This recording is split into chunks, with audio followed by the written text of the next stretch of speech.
রংপুরে পরের দিন সকাল থেকে ভিডিওটা শুরু করছি। সকালে ঘুম থেকে উঠেই ফ্রেশ হয়ে আমরা রেডি হয়ে একেবারে বের হয়ে পড়ছি। আর আজকের উদ্দেশ্য হচ্ছে যাব তাজহাট জমিদার বাড়ি। জমিদার বাড়ি দেখব এবং আপনাদেরকেও দেখাবো।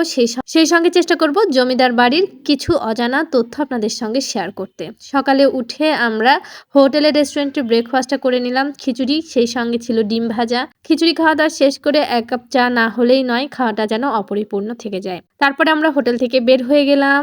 বের হয়ে রিক্সার জন্য কিছুক্ষণ ওয়েট করছি। ফাঁকা রিক্সা যেন পাওয়াই যাচ্ছে না, কারণ সকাল সকাল ছিল আর দিনটা ছিল শুক্রবার।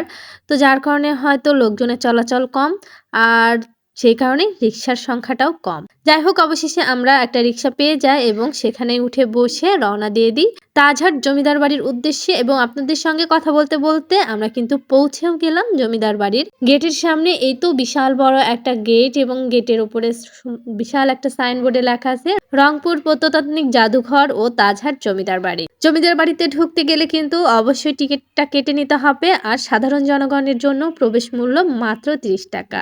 আমাদের টিকিট কেটে আমরা ঢুকে পড়লাম জমিদার বাড়ি। সামনেই চোখে পড়বে সুবিশাল দৃষ্টিনন্দনী একটা মাঠ, যেখানে যেদিকে তাকাবেন শুধু সবুজ আর সবুজ। গাছ কেটে সেই গাছকে বিভিন্ন আকৃতি দেওয়া হয়েছে, আর যে মাঠে আপনি কাটিয়ে দিতে পারবেন অনায়াসে অনেকটা সময় এবং আপনার মুহূর্তটাও কাটবে অনেক সুন্দর। কথা দিতে পারি, শহরের কোলাহল মুক্ত পরিবেশ থেকে যদি নিজেকে একটু আলাদা করতে চান, তাহলে এই জায়গাগুলোর বিকল্প কোনো কিছুই হতে পারে না। তার মধ্যে যদি আপনি সবুজ প্রেমিক হন, তাহলে তো কথাই নেই। এই জায়গাতে দাঁড়িয়ে আপনি বুক ভরে শান্তির নিঃশ্বাসটা নিতে পারবেন। যাই হোক, এখানে আমরা কিছুক্ষণ ছবি ভিডিও করে একটু ঘোরাঘুরি করে নিলাম মাঠে এবং মাঠের সৌন্দর্যটা উপভোগ করলাম। তারপরে আমরা মাঠ থেকে রওনা দিয়ে দিলাম জমিদার বাড়ির যে মূল প্রাসাদ সেদিকে। মূল প্রাসাদের দুই পাশেই দুইটা সুবিশাল পুকুর আছে এবং পুকুরে আছে খুব সুন্দর ছোট ছোট লাল শাপলা ফুল, এবং পুকুরের পাশ ধরেই কিন্তু আমরা এগিয়ে যেতেই কিছুক্ষণ পরেই দেখতে পেলাম মূল জমিদার বাড়ির যে প্রাসাদ সেটি। পুরোটাই সাদা একটা প্রাসাদ, ধবধবে, দেখতেই যেন চোখে একটা প্রশান্তি লাগে। এবং প্রাসাদ দেখেই কিছুটা অনুমান করা যায় যে আগের যুগের জমিদার রাজা বাদশারা কি পরিমাণ বিলাসবহুল জীবনযাপন করত। তো যাই হোক, এই তো একদম সামনে থেকে পুরো জমিদার বাড়িটা কভার করার চেষ্টা করেছি। অসাধারণ একটা ভিউ এসেছে, আর সামনে কিন্তু একটা ত্রিভুজ আকৃতির সুন্দর বাগানের মতো আছে, আর এই পাশে গাছ দিয়ে জমিদার বাড়ি লেখা এবং সেই সঙ্গে সাইনবোর্ডে জমিদার বাড়ির সংক্ষিপ্ত কিছুটা ইতিহাস দেওয়া আছে।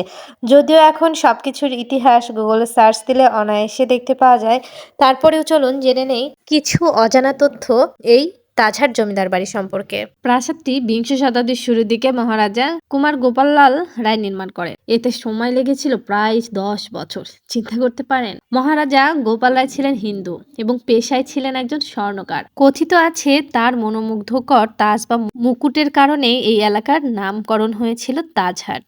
1984 থেকে 1991 খ্রিস্টাব্দ পর্যন্ত প্রাসাদটি ব্যবহৃত হতো রংপুরের হাইকোর্ট হিসেবে, বাংলাদেশ সুপ্রিম কোর্টের একটি শাখা বা ব্রাঞ্চ হিসাবে। প্রেসিডেন্ট এরশাদ বিচার বিভাগ বিকেন্দ্রীকরণের লক্ষ্য নিয়ে দেশের বিভিন্ন জেলায় সদরে বাংলাদেশের হাইকোর্ট বিভাগের আঞ্চলিক ব্রাঞ্চ স্থাপন করেন, যার একটি রংপুরে স্থাপিত হয়েছিল। পরে অবশ্য 1991 খ্রিস্টাব্দে গণতান্ত্রিক সরকার প্রতিষ্ঠার পর এই পদ্ধতি তুলে দেওয়া হয়, যেটা সবাই মোটামুটি জানেন। 1995 খ্রিস্টাব্দে বাংলাদেশের সরকার প্রত্নতত্ত্ব বিভাগ প্রাসাদটিকে একটি সংরক্ষিত স্থাপন তথা স্থাপত্য হিসাবে ঘোষণা করেন। বাংলাদেশ সরকার এই স্থাপত্যের ঐতিহাসিক গুরুত্ব অনুধাবন করে 2005 খ্রিস্টাব্দে রংপুর জাদুঘরকে স্থানান্তর করে এই প্রাসাদের দ্বিতীয় তলায়। মার্বেলের সিঁড়ি বেয়ে জাদুঘরে উঠলেই রয়েছে বেশ কয়টি প্রদর্শনীয় কক্ষ, যাতে রয়েছে দশম ও একাদশ শতাব্দীর টেরাকোটার শিল্পকর্ম। এখানে রয়েছে সংস্কৃতি এবং আরবি ভাষায় লেখা বেশ কিছু প্রাচীন পাণ্ডুলিপি।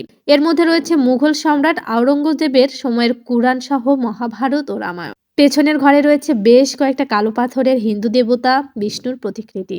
তবে জাদুঘরের ভেতরে ছবি তোলা বা ভিডিও করা সম্পূর্ণ নিষেধ। সেখানকার যে আইন শৃঙ্খলা বাহিনীর সদস্য ছিলেন তাকে অনুরোধ করে আমি কয়েকটা ফটো এবং ভিডিও করতে পেরেছিলাম, যেটাই কিনা আপনাদের সঙ্গে শেয়ার করতে পারলাম। তবে আপনারা যদি সেখানে ঘুরতে যান, তবে প্রথমে কিন্তু ভিডিও বা ছবি তুলতে যাবেন না। অবশ্যই আপনারা পারমিশন নেওয়ার ব্যবস্থা করবেন। পারমিশন না নিলে হয়তো শুধু অযথা হ্যারাসমেন্টের শিকার হতে পারে। জাদুঘর ঘোরাঘুরি শেষ করে আমরা বাইরে এসে এই তো গেটের সামনের যে ফটকটা আছে সেখানে কিছুক্ষণ দাঁড়িয়ে নিজেদের মতো করে গল্প করছিলাম, অর্থাৎ এই জমিদার বাড়িটা দেখছিলাম এবং সেটা নিয়েই দুজন মিলে আলাপ আলোচনা করছিলাম। জমিদার বাড়ি দেখা শেষ হয়ে গেলে খুব সুন্দর মার্বেলে ঢাকা এই সিঁড়িটা দিয়ে নেমে আসলাম এবং এখানে কিন্তু আপনি ছবি তোলার ব্যবস্থা পাবেন। এখানে ফটোগ্রাফাররা থাকে দু একজন, তো তাদের সঙ্গে কথা বলে দামাদামি করে নিজেদের কিছু স্মৃতি সুন্দর মতো ধারণ করতেই পারেন, যেটা সারা জীবন আপনাদের কাছে থেকে যাবে। আর আমরাও কিন্তু কয়েকটা ছবি তুলে নিয়েছিলাম এই ভাইয়াটাকে দিয়ে। তারপর ঘোরাঘুরি শেষ করে আমরা এখন বের হয়ে যাচ্ছি জমিদার বাড়ি থেকে। দুই পাশে দুইটা গেট আছে, একটা বড় গেট যেটা মেইন গেট ছিল সেটা দিয়ে তো আমরা ঢুকেছি। এখন পাশের যে গেটটা আছে ওই গেটটা দিয়ে আমরা বের হয়ে যাব। সুন্দর একটা স্মৃতিময় মুহূর্ত কাটিয়ে এখন আমাদের বিদায়ের পালা। এই তো আপনাদের ভাইয়া কিন্তু আপনাদের বিদায় দিয়ে দিল সেই সঙ্গে আমিও আজকের ভিডিও থেকে বিদায় নিয়ে নিচ্ছি। সবাই ভালো থাকবেন, সুস্থ থাকবেন, আল্লাহ হাফেজ। কথা হবে পরবর্তী ভিডিওতে।